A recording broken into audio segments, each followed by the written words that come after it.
Welcome to the first summer session at Austin Community College and to a psychology course known as Human Growth and Development, a course I like to affectionately refer to as womb to tomb psychology. And I call it that because it's a study of human development from conception until death. Throughout the lifespan, we will take a look at biosocial, cognitive, and psychosocial factors that affect development. Let me tell you a little bit about myself so that you can better understand where I'm coming from as far as teaching this course is concerned. I've had many positions over the years where I've dealt with people throughout the lifespan, and I'm known for backing everything we study up with real life examples taken from my many different positions that I've had over the years. And since this is a developmental psychology course, let me start with early on in my own life and tell you about some of the positions I've held and experiences that I've had. I think one of the first jobs I had working with people was when I was in high school. I was a youth worker at the YMCA in Fond du Lac, Wisconsin, which is where I grew up. It's a city of about 42,000. I did that while I was in high school, and I always like to say I was a personal trainer before there were such things. The summer before I started college, I was a teacher's aide at an elementary school. I assisted teaching science courses to grades 2 through 6. And then, by the way, I went to Baylor University where I earned 3 degrees. I have a bachelor's degree with a major in sociology, a master's degree with a major in educational psychology, and a doctorate. On my doctorate, I majored in educational psychology and I minored in elementary education. Well, the summer between my freshman and sophomore years at Baylor, I went home to Fond du Lac and I was a playground director. Throughout the city, playgrounds were organized play activity. Playgrounds were set up at various parks and on school grounds. It just so happened that the one I was assigned to was probably the most popular. And at any given time, we had as many as 600 children and adolescents on the playground. I worked from 9 in the morning till 9 at night. What better job can you think of than to have those kind of hours and all you do all day long is play with kids? We organized softball teams and that sort of thing, and we competed against other playgrounds throughout the city and in softball and track and things like that. So it was another opportunity for me to work with children besides working at the YMCA. My sophomore year at Baylor, I signed up for a social work course where you got credit for community volunteer work. And I ended up volunteering to be the physical education teacher for an entire school that was nothing but kindergarten children.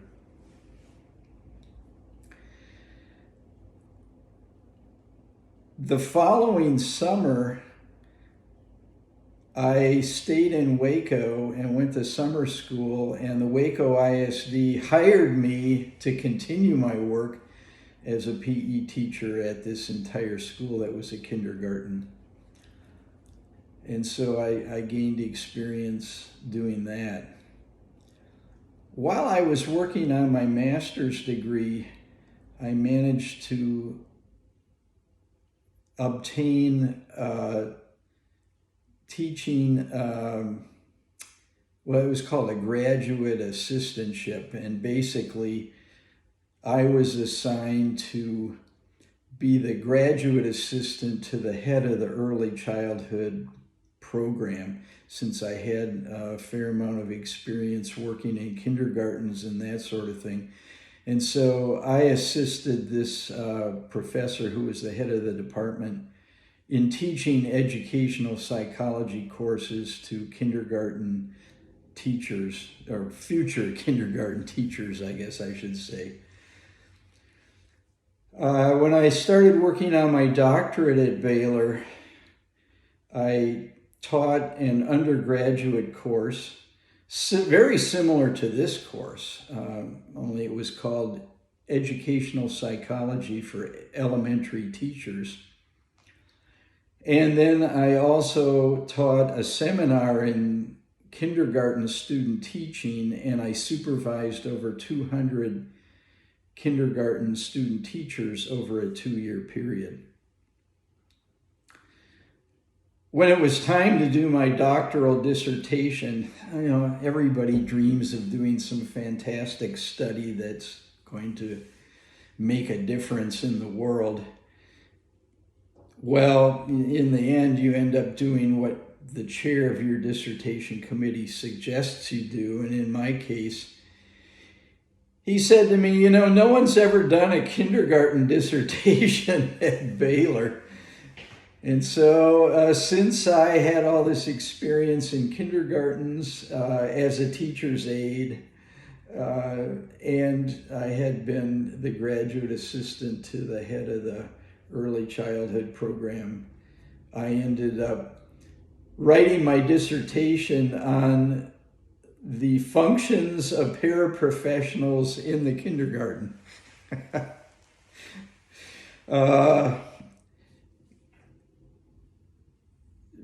I'll never forget when it was time to defend my dissertation.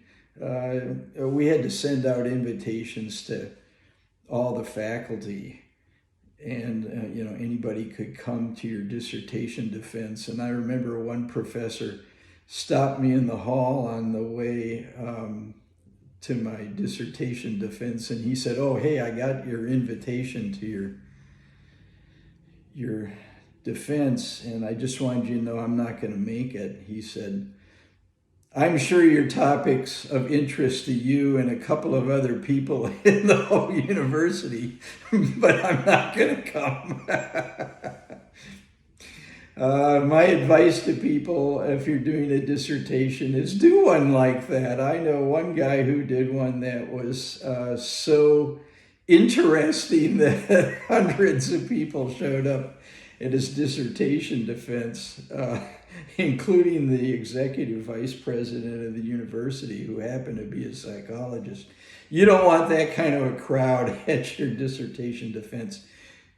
Just your committee is fine. And that's who I had, was my committee, which is 5 professors. And they grilled me for a while, but that's a lot better than having a crowd. My first real position out of graduate school, and I actually started this while I was in graduate school, was I became a school psychologist for the Education Service Center Region 12 in Waco.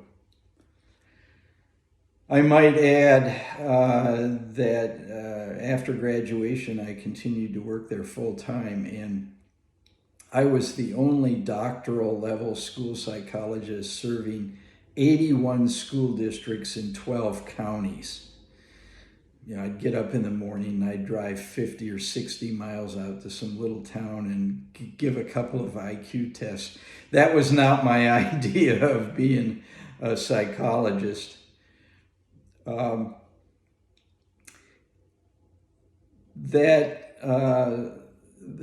The summer between my sophomore and junior years at Baylor, I shared an apartment with a guy from Austin. And one weekend, we were out of money and out of food, and he said, this would be a good weekend to go visit my parents. And so we did. And I came down here and fell in love with Austin. I said, boy, that's where I want to live someday. So that first year out of grad school, I was a school psychologist for the Region 12 Service Center. But the following year, I landed a position as a school psychologist with the Austin Independent School District, and I remained in that position for the next 8 years. Every year I was assigned three or four school buildings, typically an elementary school, a middle school, and a high school. I spent a couple of years at LBJ High School in Austin and 5 years at Austin High. Most of the schools I worked in were on the east and southwest side of town. The only school I survived all 8 years at was Oak Hill Elementary. They tended to move us around a lot, and it was a miracle I actually stayed at one school for the whole 8 years. I might add, I survived 3 different principals leading the place. When you're a school psychologist, everybody's your boss. Not just the head of all the psychologists, but every building you walk in, that principal's your boss, and everybody wants to tell you what to do or how they think you should do your job. So it's a real challenge. All psychologists get to the point where they say, I want to do things my way. And they decide to start a private practice. And so I did that. And,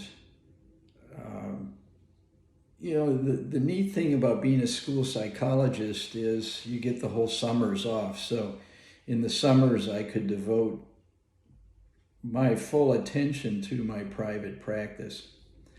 I had a friend who was a gynecologist, and he let me use his office rent-free in the evenings to start my private practice. So I started a private practice in psychology in a gynecology office, which is kind of a unique setting. I've got plenty of funny stories I could tell you about things that happened while I was working in that office.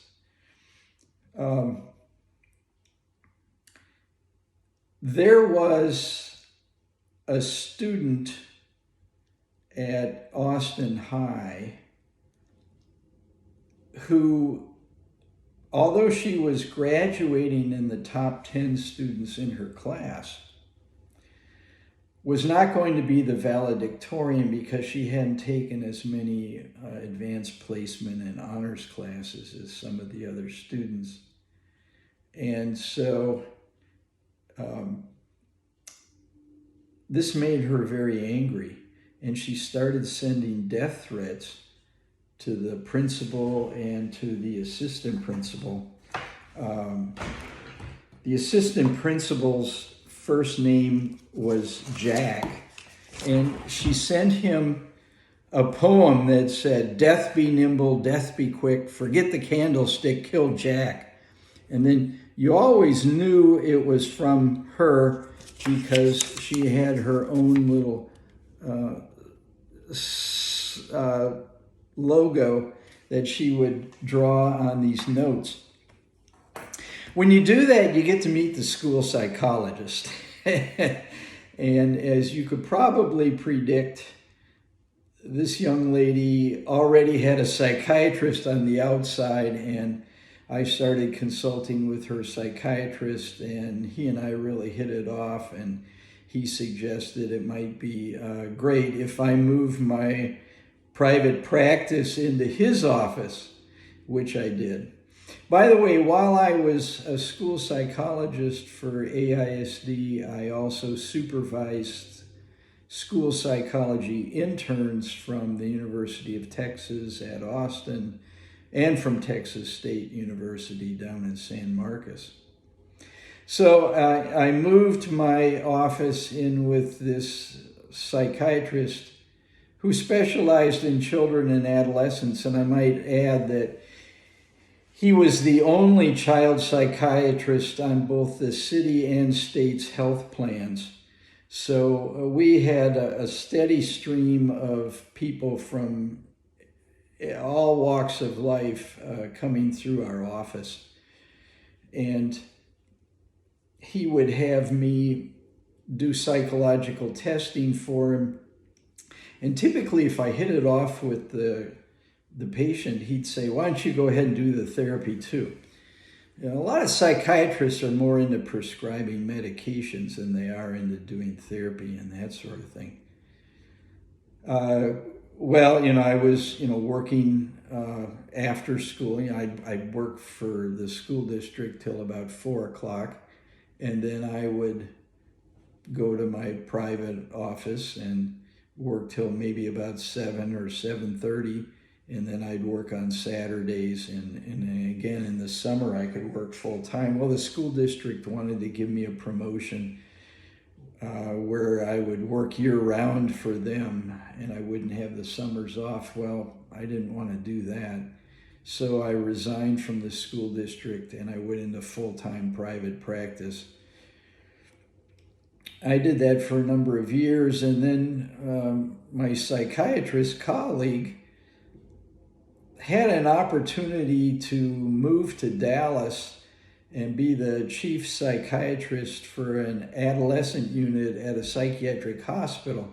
He loved being a psychiatrist, but he hated dealing with insurance companies. And so he decided to close his practice and move to Dallas. Tried to get me to go with him, and that was very tempting, but I wanted to stay in Austin, and so I remained in private practice. It wasn't too long after that, maybe a year later, that a large clinic in Dallas opened a satellite clinic in Austin. And I eventually merged my private practice with that large clinic. I became their chief psychologist, their director of intern training, and their director of testing. We developed a nationwide clinical internship that was certified, and it was a pretty big deal. The clinic was huge.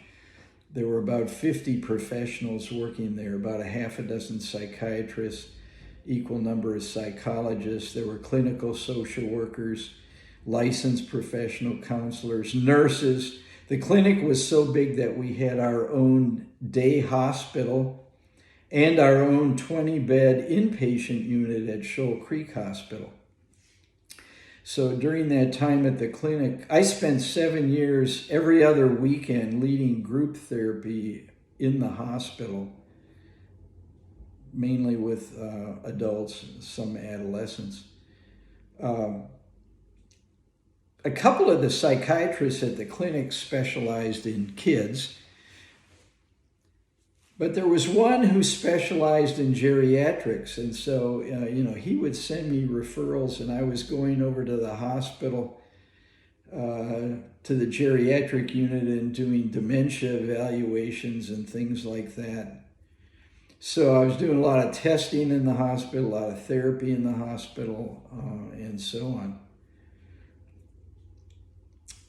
The clinic eventually got bought out by a chain of clinics that had their headquarters in California. They closed down the Austin clinic, which had fallen into financial issues due to managed health care. And so I went back into private practice. I opened an office out in Westlake Hills. And within a couple of years of doing that, an opportunity came along to start teaching some classes at ACC. And I've been doing this since 1995, actually. So that's a long time, a quarter of a century.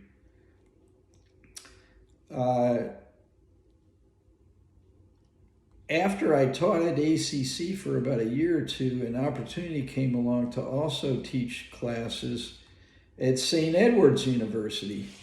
And so, I got to the point where I was teaching like 6 or 7 classes, 3 here and 4 at St. Ed's. Everything from tests and measurements to social psych to counseling psych to abnormal psych, adolescent psych, child psych, just about anything you could name. And I didn't really have time anymore for my private practice. And then an opportunity came along to work at ACC full-time, half-time teaching and half-time counseling and advising in student accessibility services, which back then was called the Office for Students with Disabilities. So I did that for a while. So anyway, I share all this with you to let you know that I've got experience working with people throughout the lifespan, everything from preschoolers to senior citizens suspected of having dementia. And everything that we study in this course, I will back up with a real life example. So many textbook authors and professors and people like that are great academics, but they haven't necessarily been clinicians. And consequently, a textbook might have an example of something they heard about or just made up. But in the case of this course, everything that we study, I will back up with a real life example. And I think that will make the course come alive for you. So let's take a look at the syllabus. And if you, click on that link on Blackboard, the textbook is The Developing Person Through the Lifespan, the 10th edition. It's by Kathleen Berger. I know Kathleen. She's a charming individual and a great teacher herself. She, for many years, has taught psychology at the Bronx Community College in the New York area. I've attended a number of workshops and seminars and things with Kathleen. I've had dinner with her a number of times. In fact, she brought a group of select professors to Austin, to the Rio Grande campus, just for us to have a special brainstorming session together on teaching lifespan development. So I think you'll find the book absolutely wonderful. But one word of caution, the book's about this thick.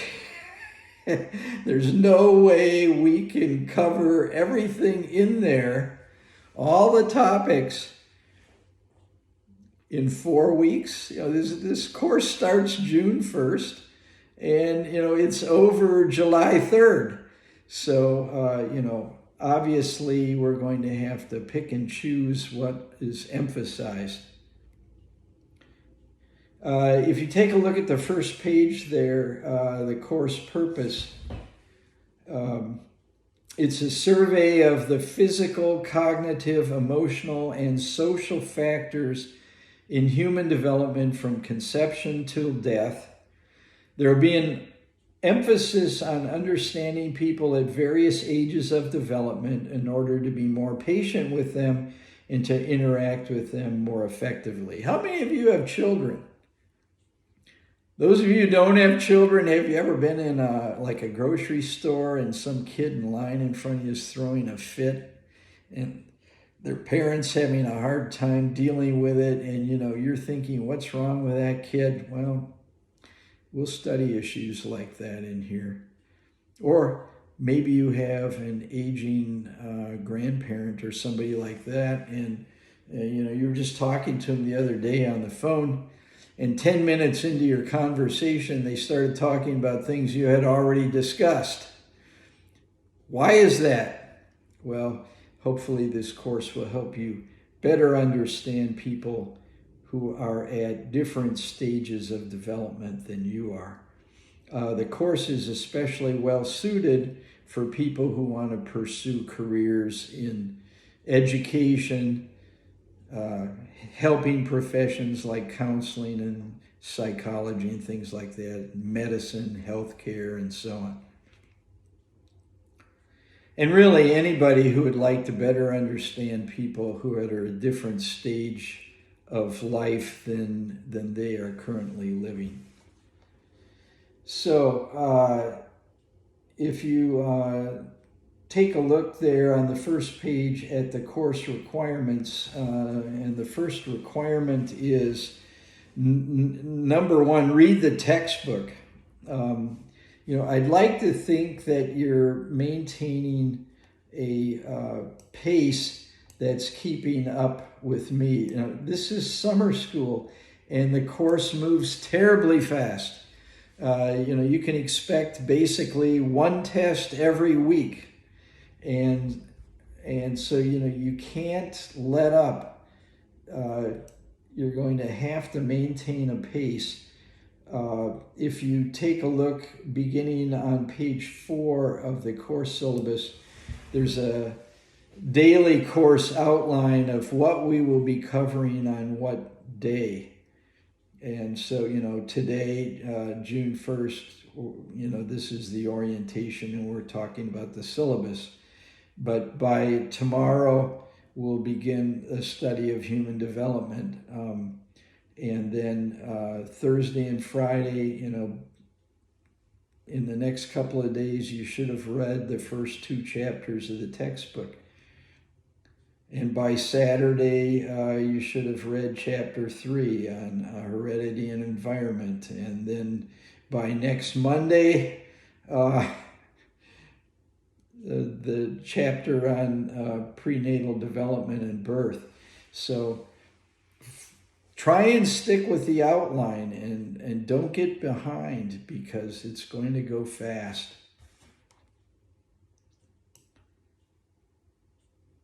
I've always enjoyed teaching summer school in the classroom because you're meeting every day and you really get to know people quickly, and it just seems more intimate than often it does during the regular semester. So try and maintain the pace that's on the outline there.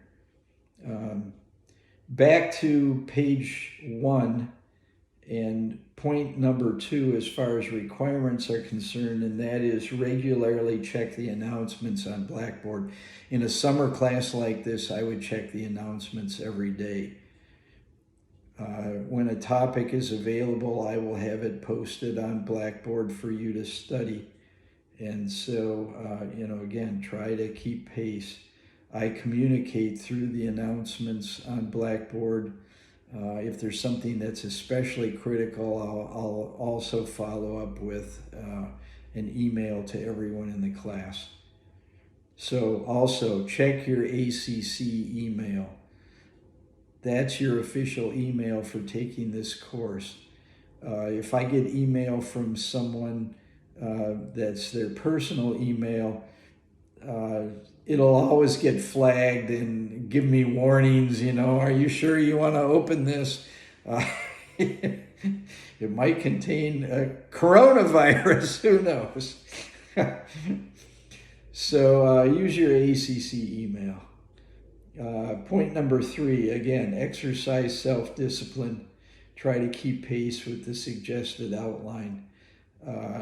If I think you're falling off the pace and, you're missing some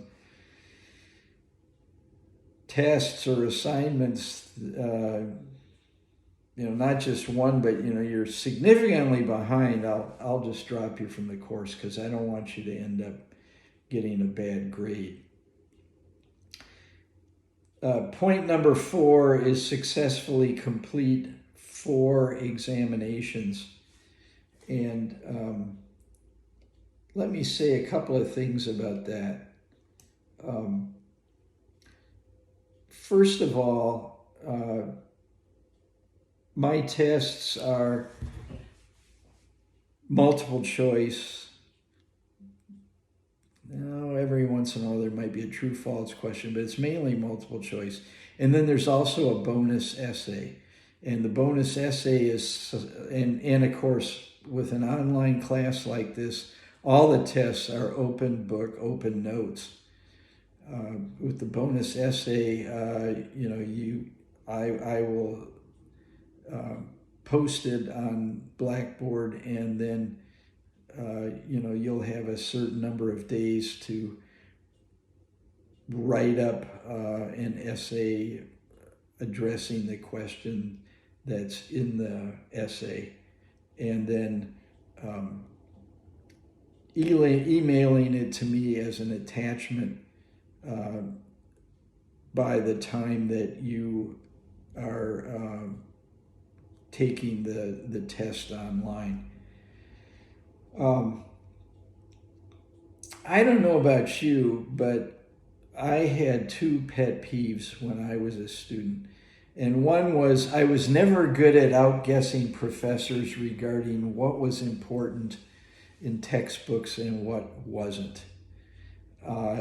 If you look at the course syllabus beginning on page 5, I have written specific learning objectives for each chapter in the textbook. So before you read a chapter, read the learning objectives for that chapter. And that way, when you're reading the chapter, you'll know what I wanted you to get out of that chapter. I don't know about you, but when I was a student, I'd read a chapter and I'd underline stuff and I'd put asterisks in the margins and I'd write notes in the margins, and then none of that stuff was on the test. And then things that I thought were relatively unimportant, there were all kinds of questions about. That will not happen in my class. What's emphasized in the course material will be emphasized on the tests. And so if you want to know what I thought was important in the text, it's the information that's in your learning objectives that are in your course syllabus. Anything else? Well, that's for your own benefit and what you can get out of the text in the course. But the other thing, pet peeve I had as a student, a professor would spend forever on some topic, and then there'd be a couple of questions on the test about it. And then something that the professor spent 5 minutes on, there'd be 20 questions. That will not happen in here either. What's emphasized in the course material is what will be emphasized on the test. Okay? By the way, there's no reason not to do well on the tests for a couple of reasons. One, when you're preparing for tests, you can use the learning objectives for each chapter as study questions. But then also I will post on Blackboard specific test review questions, and quite frankly, those test review questions come right out of the test. Also, before each test, I will schedule a live online test review session via Blackboard Collaborate Ultra. And you can meet with me and you can ask me questions. I can ask you questions. I always say, who better to study for a test with than the person who wrote the questions? So there's a number of ways, I think, to be successful as far as testing is concerned. Notice on page 4 of your course outline, Test 1 is already scheduled for Tuesday, June the 8th, and that's a week from now. And then test 2 will be Wednesday, June the 16th.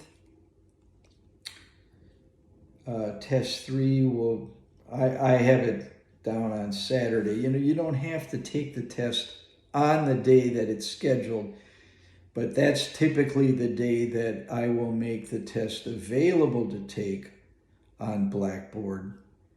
And typically I will give you a week to actually finish the test.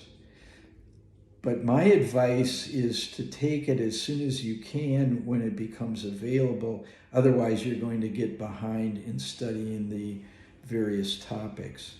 Okay? So, the last test is scheduled for the last day of the semester, which is July the 3rd, which happens to be a Saturday. So, you know, this class doesn't meet synchronously. In other words, it's not an online class. You don't have to be here Monday, Tuesday, Wednesday, Thursday, Friday, Saturday, but I've set it up that way so that you will proceed at a pace that will be able to keep up with everything that we need to cover in a month. Okay. Let's see. As far as grading is concerned, if you look at the bottom of page 3 on the tests, 90 to 100 is an A, 80 to 89 is a B, 70 to 79 is a C, 60 to 69 is a D, and less than 60 would be failing. After you take the test on Blackboard, Blackboard will score your test and give you your score, which will also end up on Blackboard. After everyone in the class has finished the test, I will post on the announcements page class statistics, and that way you can see how you did compared to everybody else in the class. You'll know your personal score, and then you'll see the statistical distribution of scores. Okay. If you look at the top of page 3, some more information about the exams. There are no provisions for retests or extra credit, so it's important to do well on the tests when you take it. The bonus essay isn't really extra credits, it's bonus points added onto your score when you take the test. I'm not a fan of extra credit because people doing extra credit, typically they're not doing well and they're trying to get caught up, but while they're trying to get caught up, they're not preparing for the next test. And that's what's especially important. So please don't ask me, hey, is there something I can do extra credit to beef up my grade? Because the answer is no. The way to do it is to maintain your pace from day one, which is today.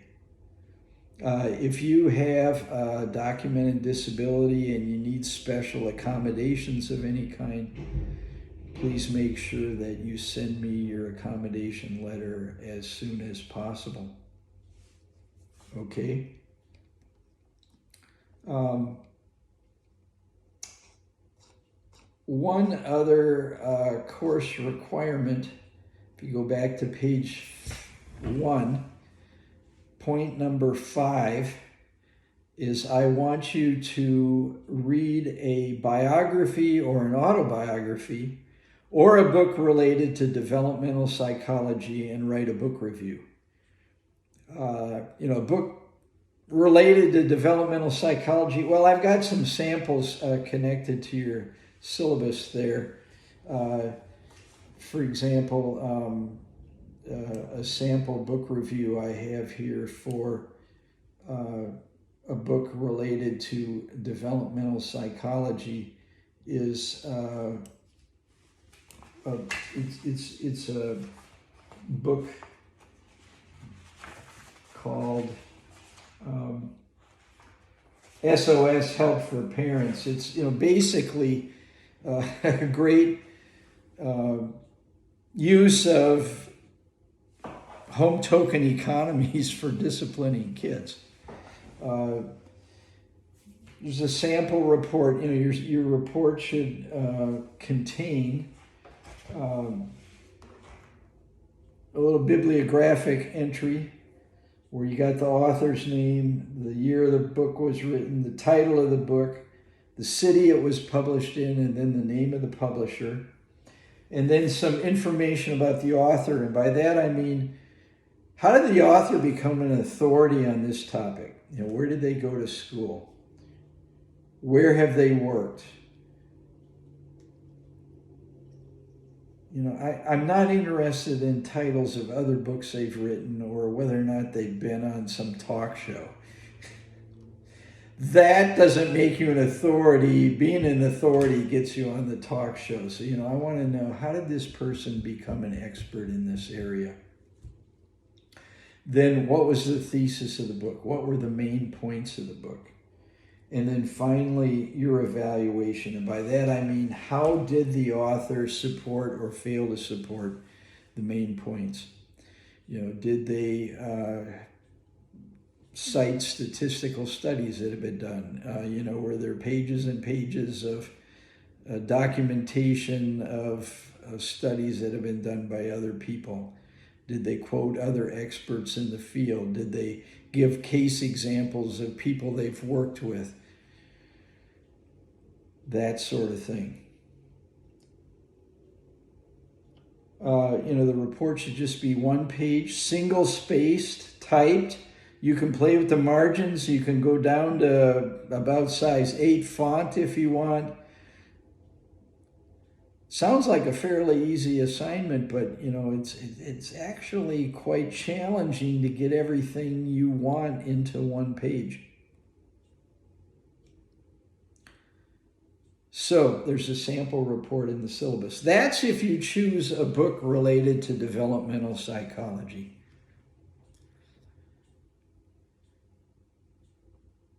And, again, the author should have some bona fide credentials. And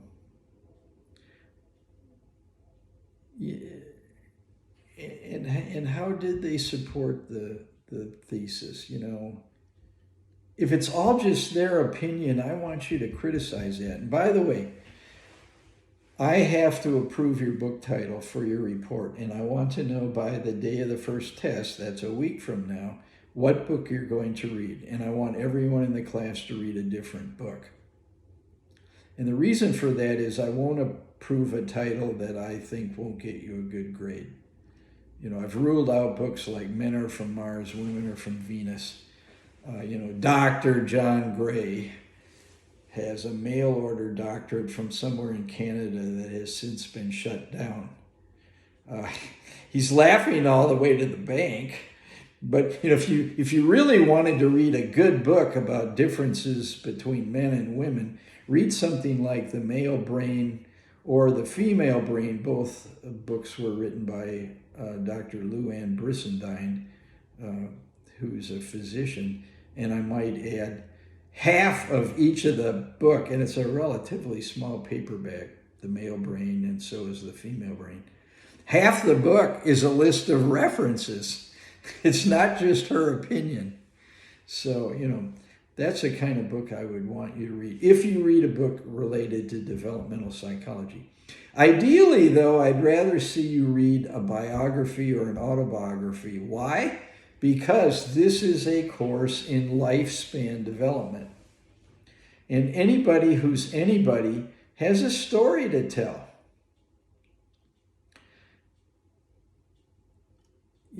People's stories didn't go, I was born, everything went great in my life, and I'm just so happy. No one has a story like that, and if they did, you wouldn't read it. Because none of us could relate to that person. And, this biography or autobiography could be about anybody. Don't think it needs to be a biography of a psychologist or something. That's not the point. It could be your favorite rock star or something. In fact, I read I love reading biographies and autobiographies. And one I read was about Alice Cooper, the rock star. His autobiography, besides being a rock star, he became a pretty good golfer. And at the end of every chapter, he's got some golf tips for you. But recently, I've read all kinds of biographies and autobiographies. In that case, your report can be up to 2 pages long.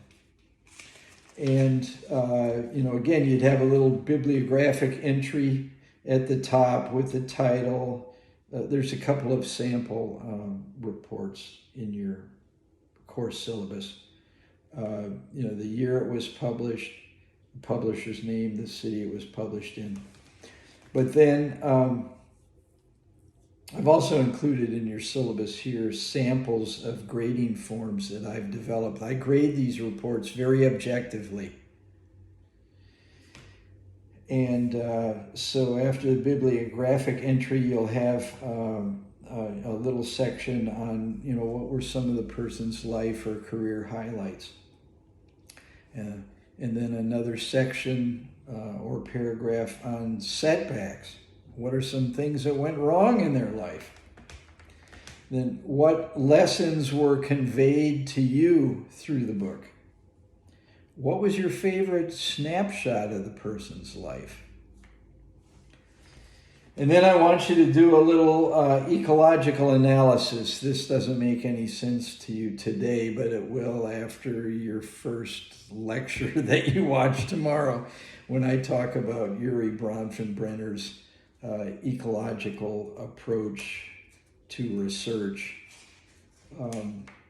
So you'll do a little ecological analysis of the person, and then finally your evaluation of the book. So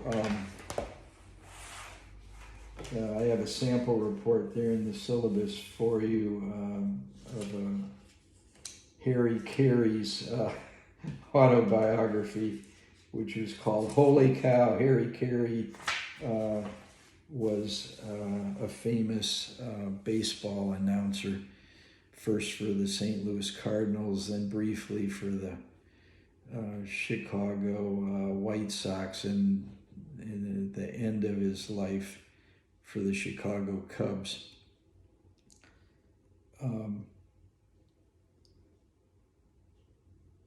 Seriously, I would encourage you to read a biography or an autobiography. But if you'd rather read a book related to developmental psych, that's fine too.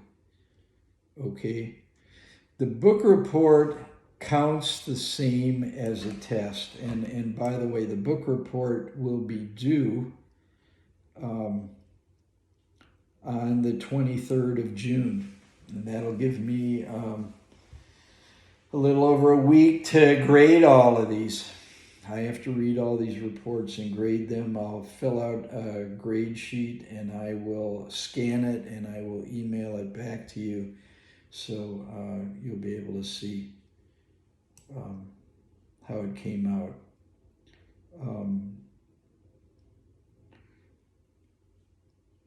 Also, feel free to email me a rough draft of it prior to the due date, and I'll take a look at it and I'll say, it's fantastic, just leave it as it is. Or I might say, you know what, you might modify this section or that section. And, the book report's a good way to, if you've already got a great average, to solidify it, and if your average is a little less than you want it, to boost it up. There's really no reason not to do fantastically on the book report. Again, the book report counts the same as a test. If you look at the top of page 4 in your course syllabus, you can see how an individual's grade report comes out. So your actual grade in the course is your average of the 4 tests plus the book report. Each one of those things is worth 20% of your grade.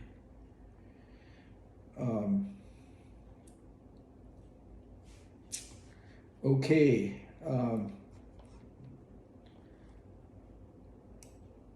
Few other comments I need to make.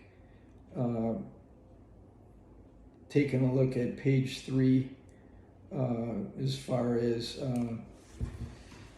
academic honesty is concerned, I shouldn't have to mention this to anybody, but you know, there are certain things that are cardinal sins in the world of academics, and you know, just make sure you don't get caught up in any of this. And you know, there are really big no-no is plagiarism.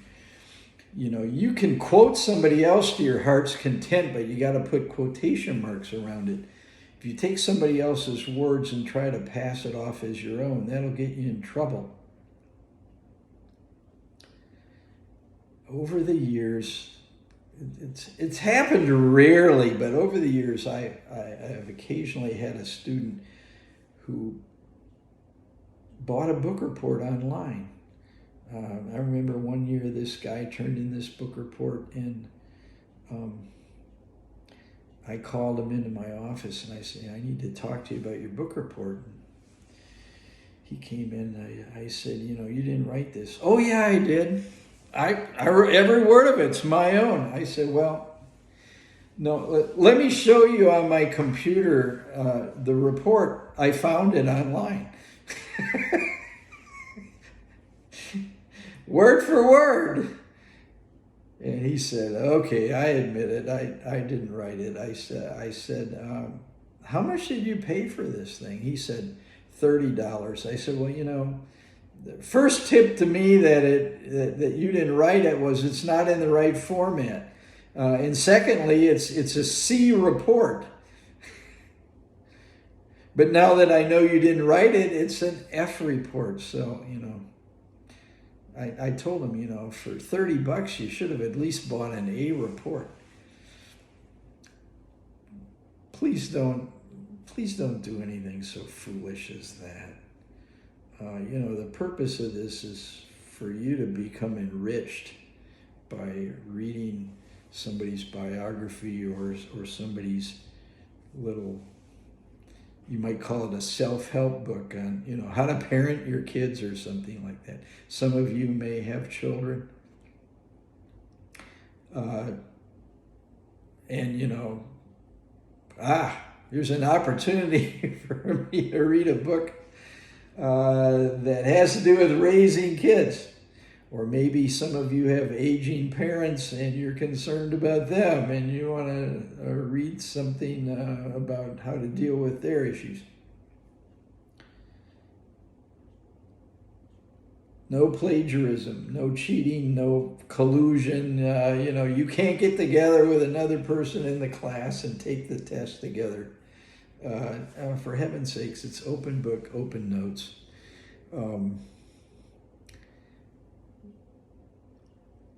But don't think you cannot study all the material on a daily basis and then on test day just look up all the answers.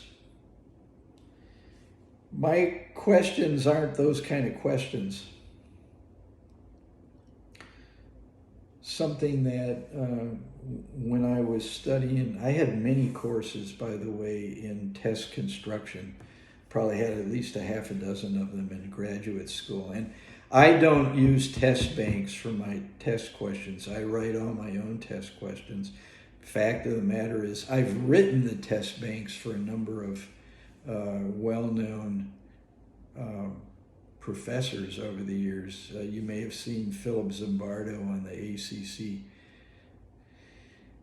TV channel. Zimbardo was a famous professor at Stanford and one of the best-known psychology teachers in the country. I wrote the practice test for Zimbardo's textbook. So test questions tend to be at different levels. There's knowledge level questions, comprehension level questions, and application level questions. A knowledge level question would be something like, what's a definition of whatever? A comprehension level question is, can you pick out an example of something? An application level question is, can you take what you've been studying and make a prediction? Most of my test questions are at the comprehension or application levels. They're not just something you can look up. Maybe you've encountered these kinds of things in the past. Like, did you ever take the ACT or the SAT? And, it's timed and you've got a short amount of time to do all this stuff. And you're supposed to read paragraphs first and then answer all these questions. And you go, oh, I don't have time to read all that. I'm just going to start looking up the answers. Doesn't work, because you need to have studied the material so you can apply it.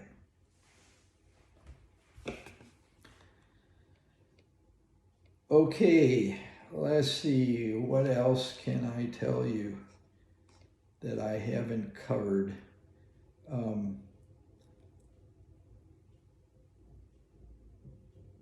If you take a look at the top of page 2 there, if you need to contact me, the best way to do it is to email me. And I'll try to email you back as soon as possible. A big gripe that students have against online professors is, I email them and they don't ever respond. I make every attempt to respond as quickly as I can. Typically I'm planning on holding online office hours. I've tentatively put here Tuesdays from 9 till 10 in the morning, but if that turns out to be a time that doesn't work well for people, I can move that to some other time, maybe in the evening or something. I know, a lot of people work during the day and that just doesn't work out, but no matter what, if we need to connect in some way, we can make an appointment if there's some issues that you need to talk to me personally about. And we can do that by setting up an appointment time via Blackboard Collaborate Ultra. Okay, let's see. I think I've covered most of this stuff. The last day to drop the course is June the 28th. So, keep that in mind if you find yourself falling way behind. But I think I'm really looking forward to exploring lifespan development with you this summer. And one thing I want all of you to do right away is I want you to, I introduced myself to you at the beginning of this video. I want you to send me an email ASAP introducing yourself to me. Let me know about what your major is, where you grew up, what you're doing now, your career goals, those kinds of things, so that I can really tailor the course to meet the career goals and things like that of the students in the class. So please do that right away. Send me an introductory email. Okay? Well, I'm sure I didn't talk about something, but I think I covered pretty much everything. Oh, well, let me mention here my teaching philosophy. First of all, have fun. I feel like if I'm not having a good time, neither are the students. I like to have a good time.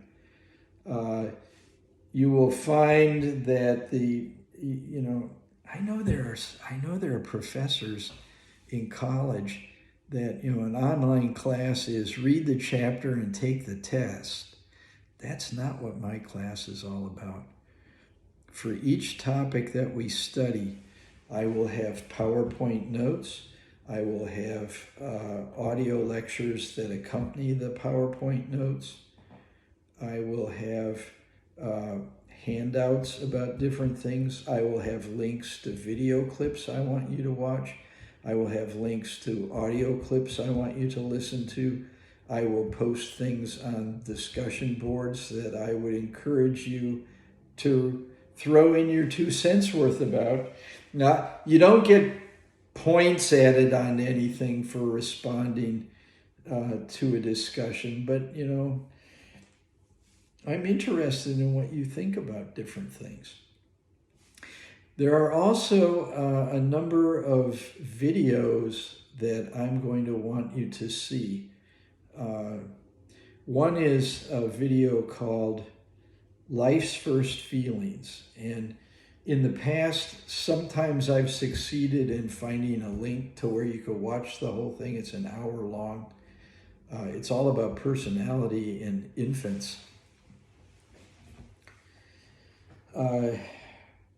Hopefully that link will work, but if it doesn't, I will arrange a time when I can show it to the class. I'll schedule a class session some evening to where we can watch the whole thing together on Blackboard Collaborate Ultra. There's also a movie that's absolutely the most dynamic thing you could ever hope to see. It's called Three Identical Strangers. When we study heredity and behavior, this movie's about they were identical triplets who were intentionally separated at birth by the adoption agency through a grant from the National Institute of Mental Health, if you can believe it. And they intentionally put these 3 boys in different homes. One was placed in a rather affluent home where the dad was a physician and the mom was an attorney. Another was put in a more middle-class home where the dad was a teacher. And the third one was put in a home that was more working class, where the parents were immigrants and they ran their own convenience store. And then periodically, every year, multiple times, psychologists and people like that would go into the homes under the auspices of, we're going to follow up on these kids to see how the adoption's going. And they were filming them and they were giving them IQ tests and all this kind of stuff. And they intended to study them their entire lives to get at what we call the nature versus nurture debate. Well, it all got uncovered when one of them went to college, and it just so happened he picked the same college that one of his identical siblings went to. Before you knew it, they had discovered each other. This is a very dynamic movie, and it's really more of a documentary because the real people are in it. And I think it's one of the most important shows you could ever see. I will show the entire thing online some night soon. So